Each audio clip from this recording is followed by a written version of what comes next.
किसी भी आम इंसान के लिए पासवर्ड का भूल जाना कोई बड़ी बात नहीं है, लेकिन क्या आप जानते हैं कि आज से चंद साल पहले सिर्फ एक पासवर्ड न होने की वजह से तकरीबन 1 लाख से ज्यादा लोगों के 190 मिलियन डॉलर्स डूब चुके थे, जो कि अरबों रुपए बनते हैं। और ये कहानी है कनाडा की एक कंपनी क्वाड्रिगा CX की।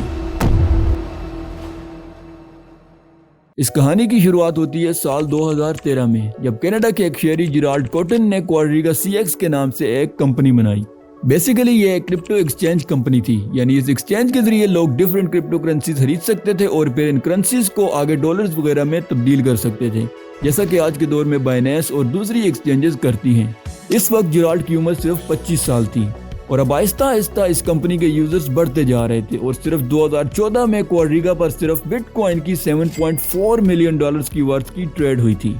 इस कंपनी की एक और इंटरेस्टिंग बात यह थी कि साल 2016 में इसके तमाम डायरेक्टर्स ने रिजाइन कर दिया था और इसके बाद जिराल्ड इस कंपनी का अकेला डायरेक्टर बचा था और चंद एक कॉन्ट्रैक्टर्स के अलावा इस कंपनी का कोई और एम्प्लॉय, ऑफिस या फिर किसी किस्म का कोई बैंक अकाउंट भी नहीं था। इससे कुछ अर्सा पहले साल 2014 में दिए गए एक इंटरव्यू में जिराल्ड का कहना था कि ये कंपनी कस्टमर्स के फंड को एक सेफ डिपॉजिट बॉक्सेस में पेपर वॉलेट्स पर स्टोर करती है और जब भी इन्हें इनमें पैसे ऐड करने की जरूरत होती है ये डायरेक्टली ऐप से इन पेपर वॉलेट्स पर पैसे सेंड कर देते हैं। साल 2018 में क्वाड्रिगा CX कनाडा की सबसे बड़ी क्रिप्टो एक्सचेंज कंपनी बन चुकी थी और इस वक्त तक जिराल्ड की इस कंपनी में लोगों के लगभग 200 million dollars different crypto currencies की शक्ल में मौजूद थे और बहुत से लोग अब पूरी तरह इस कंपनी पर डिपेंड कर रहे थे, लेकिन ये नहीं जानते थे कि अब आगे इनके साथ क्या होने वाला है। दिसंबर 2018 जिराल्ड और उसकी बीवी दोनों इंडिया के एक शहर जयपुर में थे कि जब जिराल्ड की अचानक डेथ हो गई, जिसकी वजह एक क्रोन नामी डिजीज बताई गई। इस वक्त इसकी एज सिर्फ 30 साल थी, लेकिन जिराल्ड अपने साथ अपनी कंपनी के 1 लाख कस्टमर्स के हजारों करोड़ की चाबी भी ले गया था। इसकी मौत के बाद लोगों को पता चला कि जिराल्ड अपनी कंपनी क्वाड्रिगा CX के मिलियंस ऑफ डॉलर सिर्फ अपने एक लैपटॉप से मैनेज करता था। इसके अलावा इसका कोई ऑफिस या फिर बैंक अकाउंट नहीं था और लोगों के हजारों करोड़ अब एक ऐसे लैपटॉप में थे जिसका पासवर्ड कोई भी नहीं जानता था।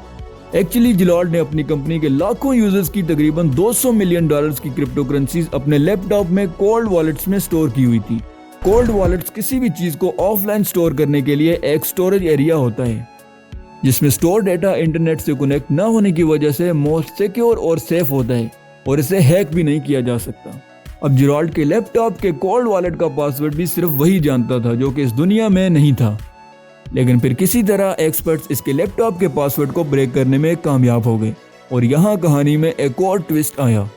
जिससे हर कोई हैरान हो गया, क्योंकि इसके लैपटॉप से तकरीबन 190 मिलियन डॉलर्स की क्रिप्टो करेंसीज गायब थी और पता चला कि इसकी मौत से 2 महीने पहले इन सारी करेंसीज को निकाल लिया गया था। अब ये केस हर तरफ छाया हुआ था और हर कोई इसके बारे में अपनी राय दे रहा था और सबसे ज्यादा डिस्कस की जाने वाली बात यह थी कि जिराल्ड ने अपनी मौत का फेक ड्रामा रचाया है और वो अभी भी जिंदा है। अगरचे इंडिया के उस हॉस्पिटल ने जिराल्ड की मौत का डेथ सर्टिफिकेट भी जारी कर दिया था, लेकिन ज्यादातर लोगों का यह मानना था कि ये नकली है। इसके अलावा यह भी पता चला कि जिराल्ड ने अपनी मौत से कुछ दिन पहले तकरीबन 9.5 मिलियन डॉलर्स वर्थ की प्रॉपर्टी, जिनमें गाड़ी, बोट और एक एयरप्लेन भी शामिल था, अपनी बीवी के नाम की थी, जिसकी वजह से कुछ लोगों का यह भी कहना था कि इस सब के पीछे उसकी बीवी का हाथ है, जबकि उसकी बीवी का यह कहना था कि वो जिराल्ड के इस काम के बारे में कुछ भी नहीं जानती और वो अपने 12 मिलियन डॉलर्स के एसेट्स भी अथॉरिटीज को देने के लिए तैयार थी। लेकिन ये सब एक बड़े फ्रॉड की तरफ इशारा कर रहा था और दूसरी तरफ इस कंपनी के लाखों यूजर्स अपने अरबों रुपए गंवा चुके थे और ये आज तक पता नहीं चला कि ये पैसे गए कहाँ।